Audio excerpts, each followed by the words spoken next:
Hi, welcome to my TED Talk.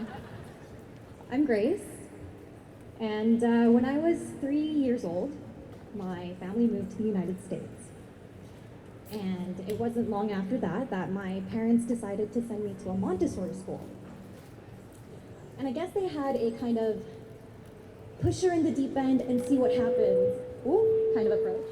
That's ringing. Because I didn't speak a lick of English on my first day. But my mom tells me that something amazing happened. I stood there in a room full of kids who spoke a completely foreign language to me, watched them, walked up to them, and started speaking gibberish. I thought they were making up fun words, and I wanted to join in on the fun. And that didn't go down well. So after many one-sided gibberish conversations, I stopped trying. And I spent a lot of my time alone.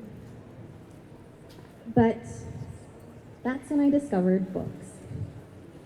To me, books were kind, patient, didn't make fun of me for not understanding them. So books became my best friend. And years later, long after I became fluent in English and made real friends, books were still there for me and held a very special place in my heart. I never went anywhere without a book.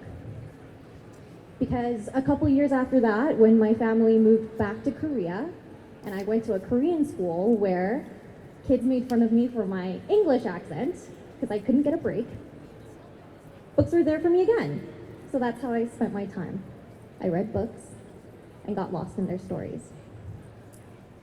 Then when I was around 8 years old, my grandfather took me to a local TV station in the tiny town of Pohang, South Korea, where my family lived. And there he introduced me to his friend, who was an anchor, a reporter, and a station manager. And she ordered around guys twice her age. And she was a she, and you didn't see a lot of that in South Korea at the time. So I was shocked. And most importantly, she was telling stories for a living. My favorite thing. And that's when I decided I wanted to be a journalist. But before I could do anything about that dream, we had to leave Korea. My mom was terrified of my dad, who was a drunk, and he was abusive. So she took us, me and my siblings, as far away as she could from him. And that ended up being, of all places, Winnipeg, Manitoba in Canada, also known as Winterpeg. And holy crap, was it cold. And I was one of only 3 kids in my entire school who was Asian. And nobody on TV looked like me, certainly not in news.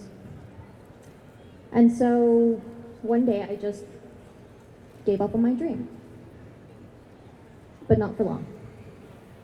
Because a couple years after that, in high school, my family moved to Vancouver. And there I decided to go the traditional Asian route and become a lawyer.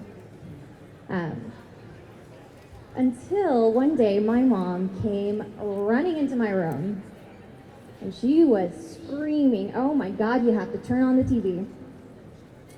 And so I sat down with her, turned on the TV, and there on the screen was Mi Jung Lee, a South Korean Canadian reporter. And maybe some of you in this room know her, but she's amazing.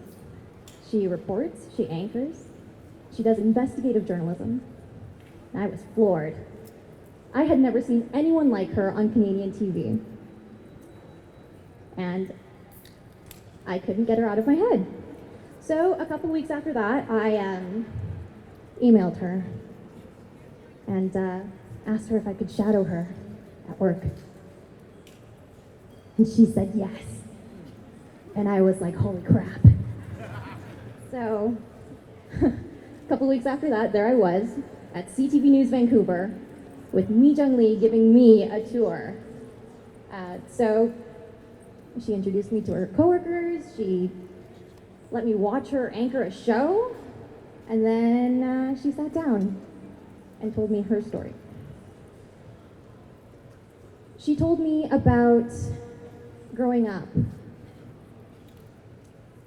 as an Asian Canadian woman in Canada, and about growing up with Asian parents, and how she wanted to keep her Korean side alive, and keep it alive for her kids too.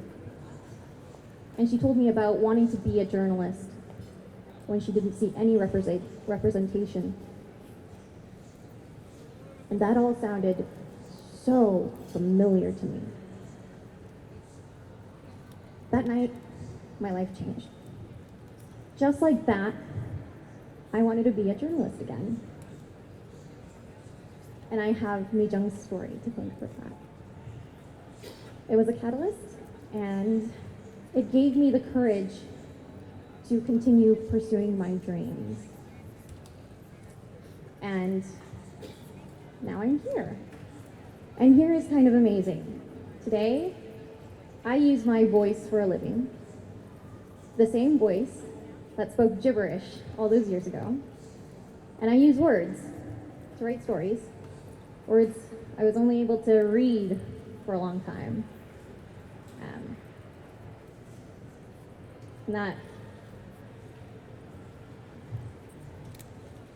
And it's kind of incredible to think about. And so here I am sharing my story, because I no longer have to hide behind books. I'm able to be in the world and of the world, sharing its stories and mine. And the hope is that if there's a little kid out there speaking his or her own form of gibberish, I'm hoping that maybe they'll turn on the TV and see this mug and dream a little bigger. Thank you.